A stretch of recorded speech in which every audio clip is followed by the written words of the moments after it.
All right, welcome to CIRF number 455 from June 5th to June 11th, 2025. We have the genius, I'm calling the genius, Mercury and Jupiter together in Gemini.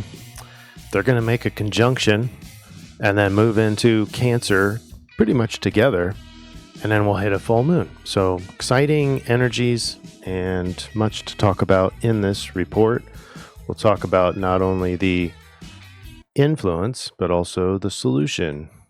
Here's your playbook, and if you'd like to see the playbook or get a copy of this, hit the show notes down below and click the link to Telegram. You get it for free.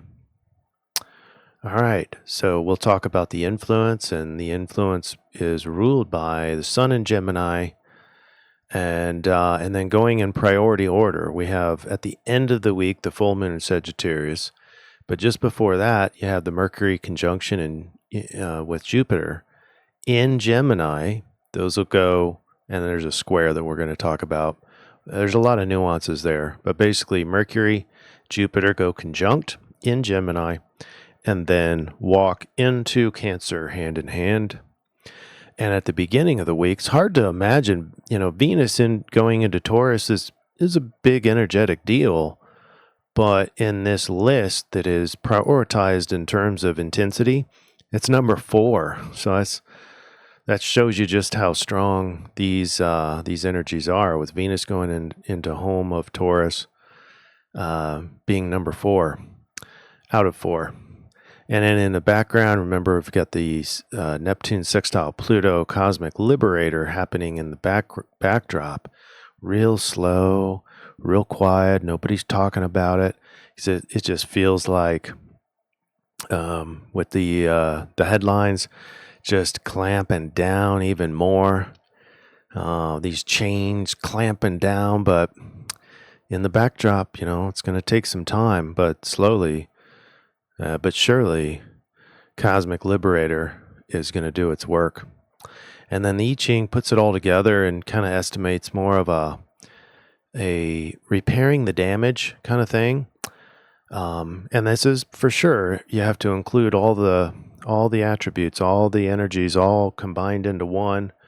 And you do kind of get a responsible, concerned, nurturing kind of devotion, endurance. And that is what we see, especially in this list up here with all the things I talked about. So we'll go into precision there. We'll do our summary for the influence, and then we'll get into the solution. What does it mean? Okay, so we have this influence. That doesn't mean that we have to act that way. And so we'll talk about our strategies for behaving to maximize our success. All right, so big shout out to John Doe, who for the first time basically tied himself for the Best Comment Award. And then also Beverly Key also tied. So great job to both of you, but especially for John Doe making a sort of a new record in these CIRF reports. So thank you all for comments, and it really does help the channel. We like to go big picture down to the details. So big picture, start with the eclipse cycle, which was ruled by Aries in March 29th. We are now in the Gemini new moon cycle in tropical system, and we end our week in the full moon of Sagittarius, which is indicated right here. So we're getting close to the center of our eclipse cycle. Now we come down to the month of June, and we look inside these vertical lines, represents our week. So this is the representation of Venus going into Taurus, and then Mercury and Jupiter going into Cancer pretty much together, and our full moon. And you can see all this litany of 9. A lot of happening on June 9th, but keep in mind, I can't change the time, the clock, sourcing on this chart. So this is UTC.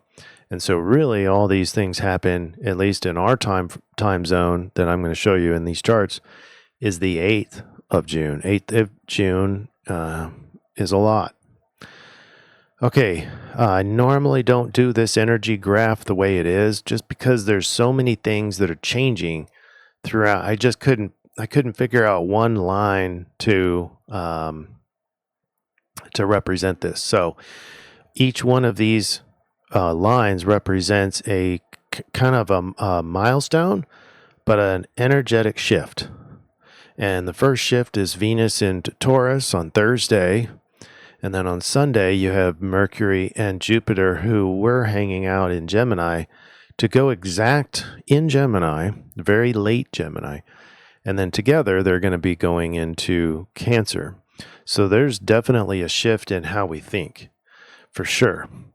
And then once that, in the mind, the mental aptitude, well, we'll delineate more here as we go, but very mentally changing from learning stuff and communicating knowledge over to really caring about whatever it is you're thinking about. The main thoughts that you have are that which you really, really care about.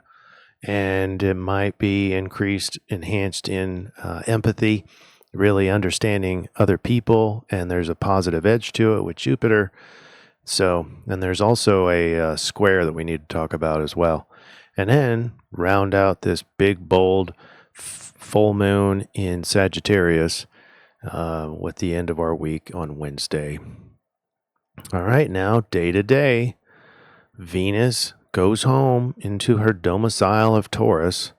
And so embracing sensuality and physical pleasures, for sure. There's your picture, valuing material possessions and financial security, and indulging in the five senses, sensory delights. So imagine a cozy candlelit dinner for two, a luxurious spa day with pampering treatments. It's a feeling of contentment and satisfaction, lots of sensual pleasure and enjoyment, especially in relationships, doing that together. Lots of affection and tenderness expected to be boosted. Friday, the 6th, is,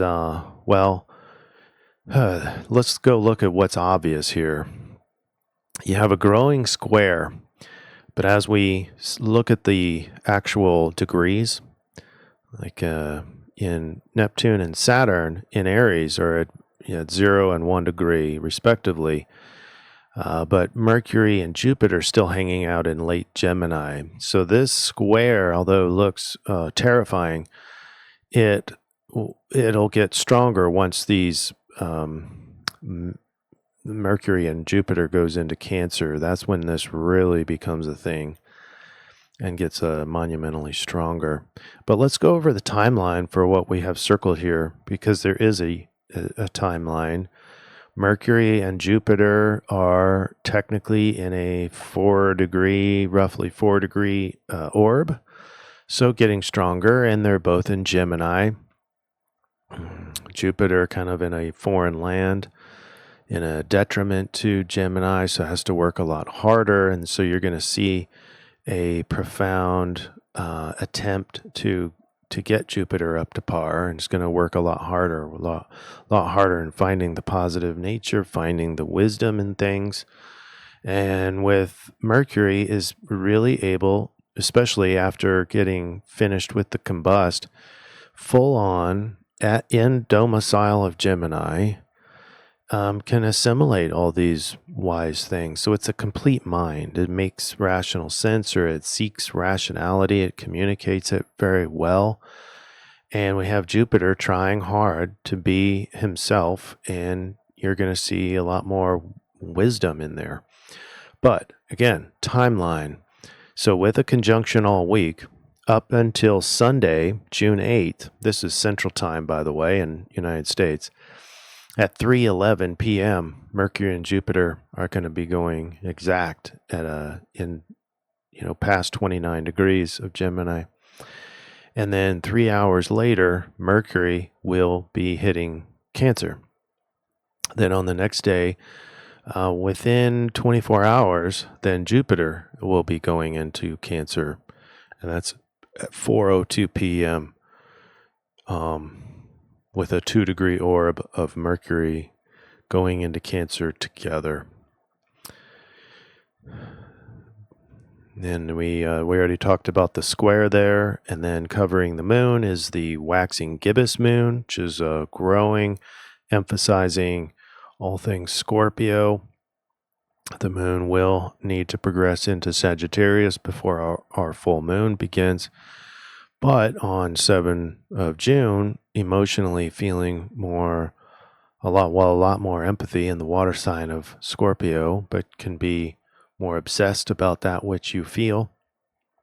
Maybe getting lost in easy to get lost in a story, and then strong feelings on that story. That's kind of the gig there, feeling obligated about it. All right, Sunday, 8th. Remember we talked about this. Here's your conjunction, 29 degrees, 46 minutes of Gemini, so very late Gemini.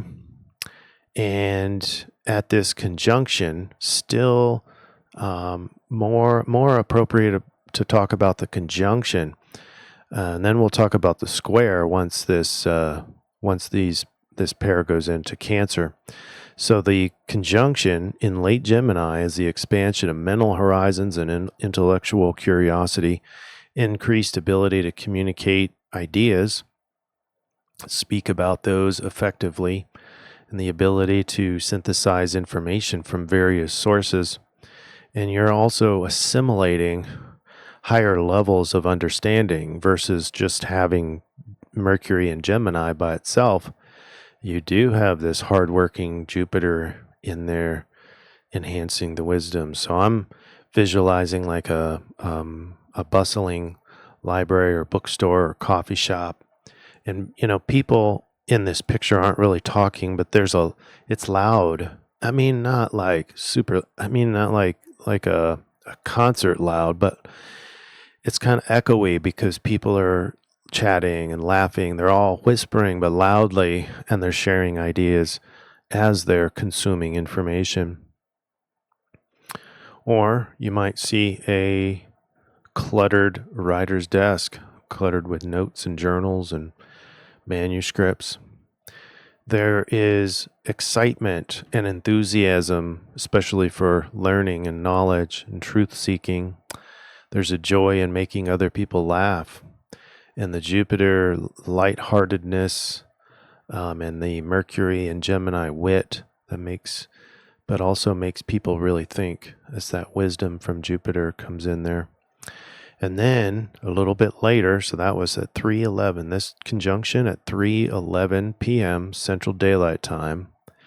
And then at 5:58, so, 3 hours later, Mercury is going to go into Cancer. Now, all of a sudden, the tendency to communicate more, indirectly or not more subtly, let's say that, and in a more of a nurturing and supportive communication style, ability to read between the lines with Mercury and Cancer.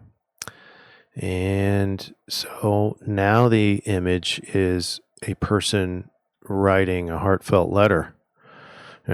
Pull out that same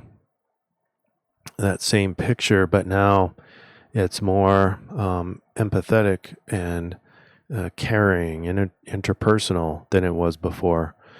Or you might want to picture a therapist listening attentively to a client, offering, gentle guidance, because Mercury cares, thoughts care, and they're much more empathizing in its understanding. It's not so rational anymore. It's much more trying to understand the other person's emotion. So feeling states are increase in empathy, a lot more sensitivity and vulnerability, and this can make people walk on eggshells a little more and pay attention to their words a lot more and the influence those words might have on the other person. There might be insecurity or moodiness, especially when expressing those thoughts and feelings. And then, less than 24 hours later, at 4:02 p.m. Central Daylight Time, Jupiter goes into Cancer on Monday the 9th. And now that square really makes a difference, but we'll talk about that in the next slide. Let's talk about Jupiter going into Cancer. This is the expansion of emotional intelligence, amplification of nurturing and protective instincts. And there's like this era of luck and fortune in areas of family and home, domestic matters. So there's a warmth and comfort to this energy. Gratitude is in there especially for like family and home and blessings thereof. Empathy and compassion brings wisdom into the mix. And a lot of the things we talked about with Jupiter are also appropriate for Mercury are also appropriate for Jupiter. So together we have a complete mind again, but it's all more focused on empathy, compassion, nurturing, those kinds of thoughts and wisdom that comes in from that. But this square is important. And so the square with Mercury and Saturn goes exact at 5:48 a.m. So while we're waiting for Jupiter to come into Cancer, Mercury is making that square. And then Mercury also on the 9th will make a square to Neptune at 5:54 p.m. So this is after Jupiter has gone into Cancer. All right, so let's cover the square now. I kept on talking about it, but didn't really delineate it. There's a struggle between the ideal, expansive should type dreams and ideas from Aries, what is best for me, and my person is being shown in illusions, fantasies, dreams, states, but there's a struggle between that and then these pseudo restrictive, not in an outright absolute sense, but in a swim of interpersonal energetics. So empathy, obligation, nurturing, what I care about. So there's what I care about and who I care about. And there's a tension between that and the way things should be for myself. So it's also like what is best for them versus what is best for me. Also, and then we do need to consider this inconjunct over to Pluto. This is our cosmic liberator right here, the Pluto and Neptune, and it's but putting it all together, you've got 3 parts and pieces to this, but a total of 5 planets. And so we have the inconjunct is a challenge in integrating intense feelings with detached intellectual understanding. And putting it all together, it's the integration of intuition, imagination, and practical effort to achieve personal transformation. So we can look at or imagine the phoenix rising from the ashes with all of this. Ship navigating through stormy seas, guided by a distant lighthouse, or perhaps a garden filled with delicate flowers, but it has resilient, thorny plants in it. So it's kind of like it's going to hurt, but at the same time, it produces beautiful transformation. There's an emotional intensity throughout this. There's a determination to overcome obstacles that's embedded in the dream or fantasy life, the imagination. And there's a lot of hope for personal growth and transformation, that inconjunct. All right, and there's a lot there. Now it leads us to this big, powerful full moon in Sagittarius at 20 degrees, 39 minutes. It's the illumination of personal truth. We have an expansion of philosophical and spiritual perspectives coming through our emotional body. So an opportunity for emotional catharsis and release. And I like that picture, really brings that home. a full moon in the Archer sign of Sagittarius. So feelings of enthusiasm and excitement for new experiences, emotional liberation, a sense of unburdened joy, optimism, and faith in the future. That is something we all seem to need, right?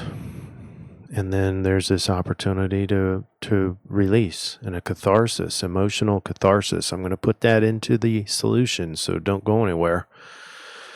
We have some key suggestions that will be paramount all week. But let's talk about the I-Ching. This kind of tries to put all the energies together. And it says 18 with change lines 2 and 4. It's called decay or repairing the damage, evokes the profound discomfort of confronting what has grown stagnant or corrupted within one's life.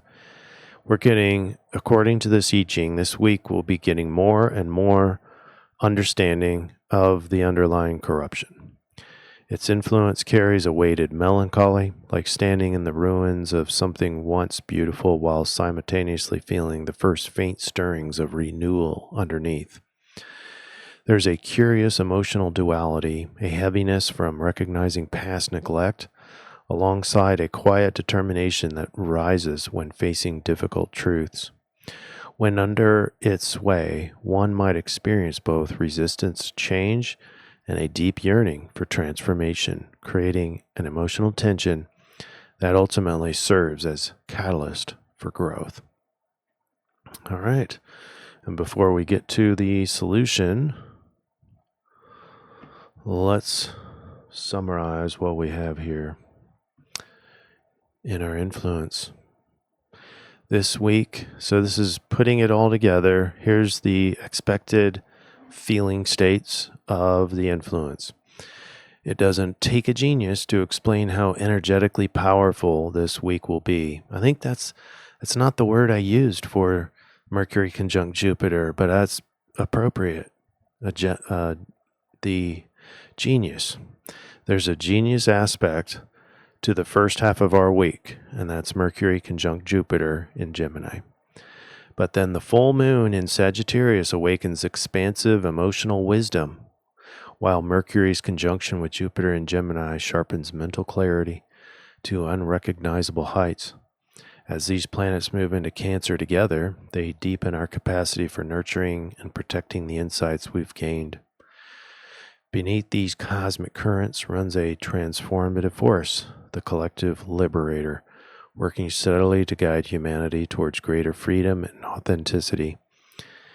This isn't a sudden shift, but a gradual awakening. Remember, it's basically 8 more years of this unfolding, 8 years in the making towards deliberate, patient, gradual awakening.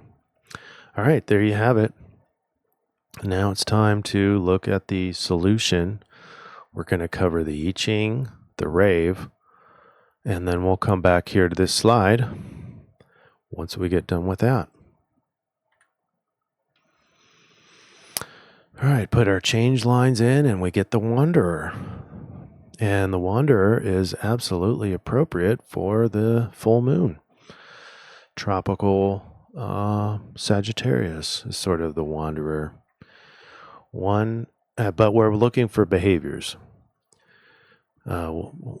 Maintain a light footprint, traveling with minimal possessions and developing skills that are portable and versatile.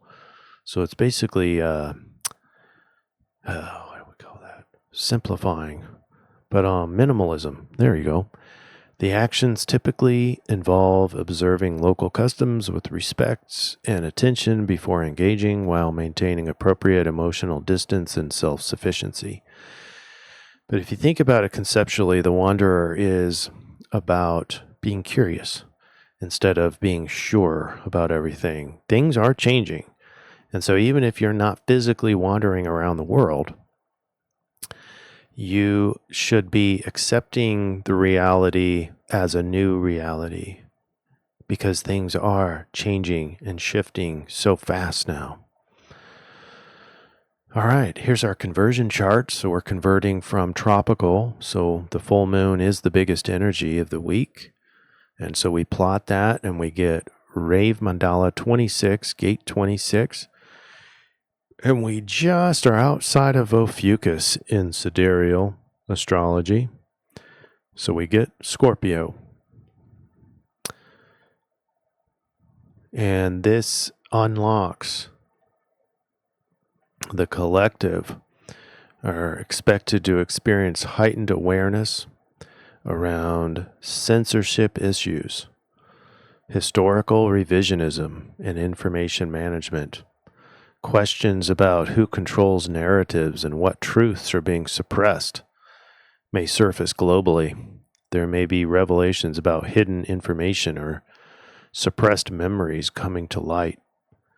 The entrepreneurial aspects of Gate 26 could manifest as innovations in information management or resource allocation, becoming much more visible. And that was basically a full moon unlocking Rave Gate 26. And let's go into a little bit more detail here because I don't have time to record a whole separate video for this. I'm sorry. All right, so Gate 26 of the Rave Mandala says the taming power of the great, the maximization of power, the power of memory applied to nurturing of continuity.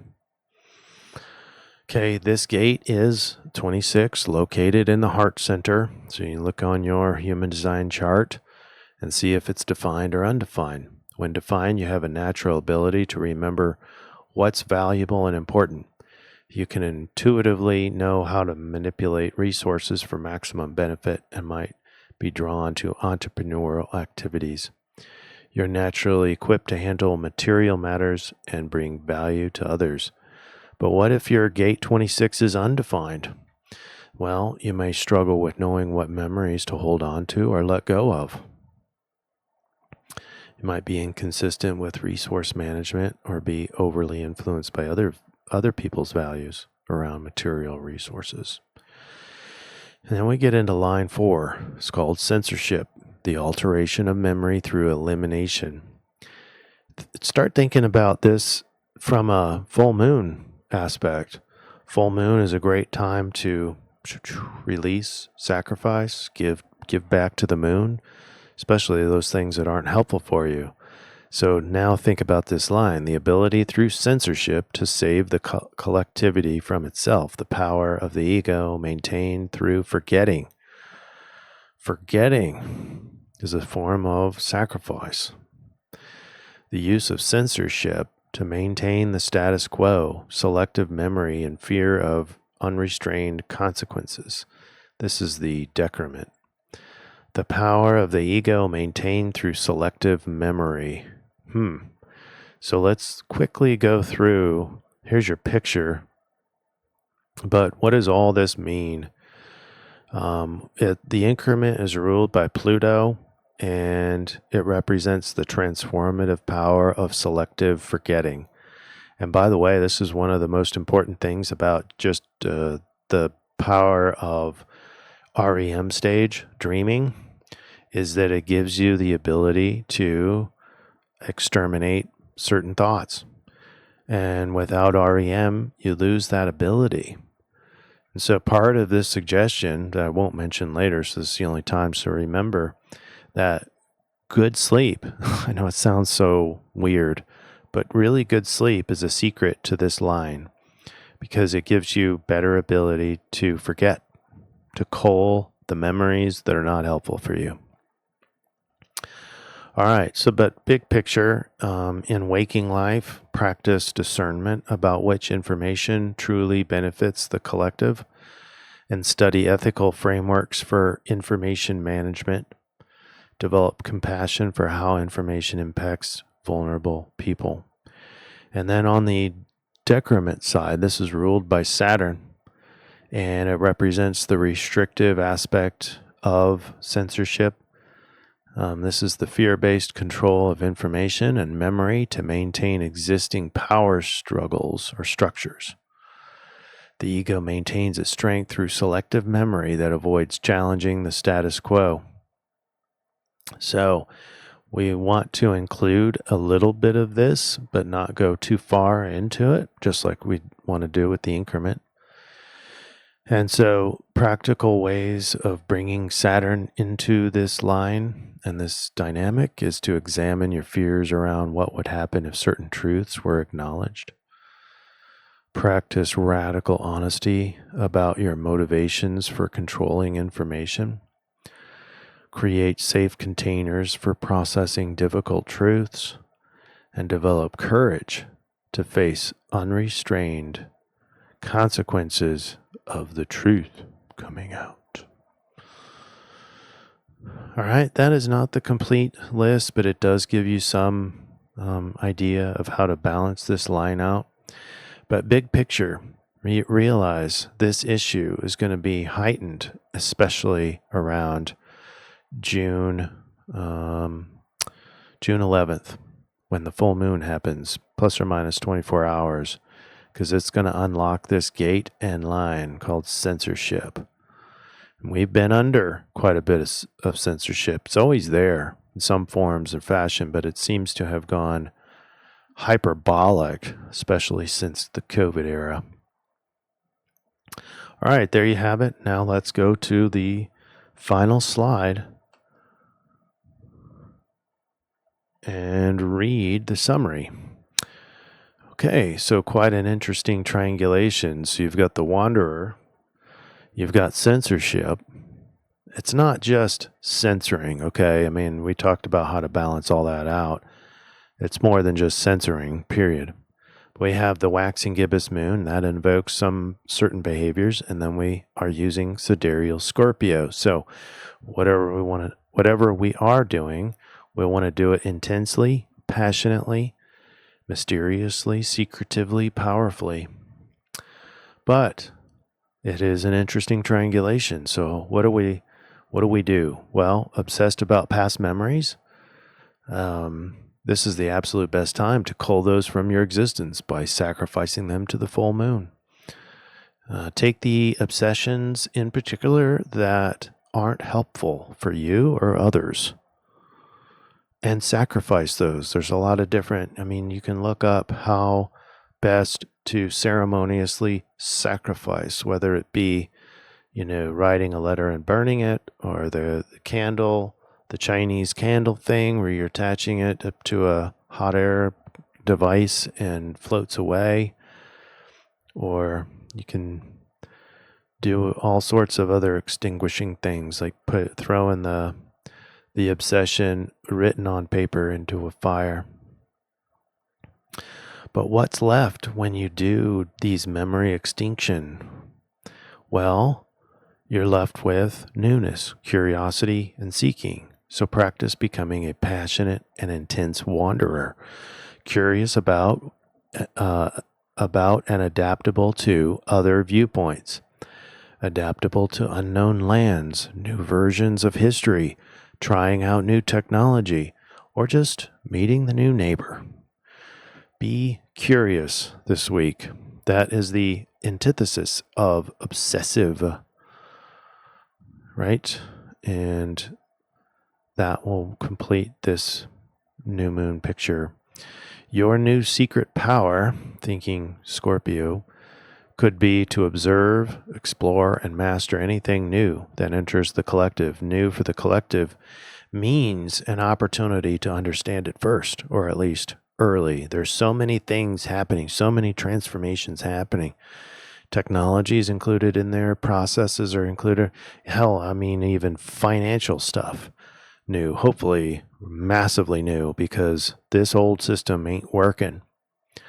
Right? So don't fear the new stuff. Try to commit to, hey, even though I don't want to learn this stuff, if I do, it'll be very beneficial. Even if I'm scared of the process, like some people are scared of crypto, and there's a lot to be scared of there, a lot of potentials. But just understanding it will, at a minimum, protect yourself from the evils of whatever program is there. Like being scammed out of something, or accidentally stumbling into a CBDC, or whatever it is. So don't be afraid of it. Learn it. And that way you can minimize the damaging aspects of it. As far as socially goes in our triangulation, it's a crapshoot. It's pretty much 50-50. You pick it, whatever's right for you. But it's pretty much 50-50 split between not being social and being very social. I'd say in the influence, I think it would be probably a lot more social and with a lot of air yang, especially at the beginning of the week. All right. That's all I have, everybody. Tell me how the audio went for you and leave a comment down. And I appreciate you being here.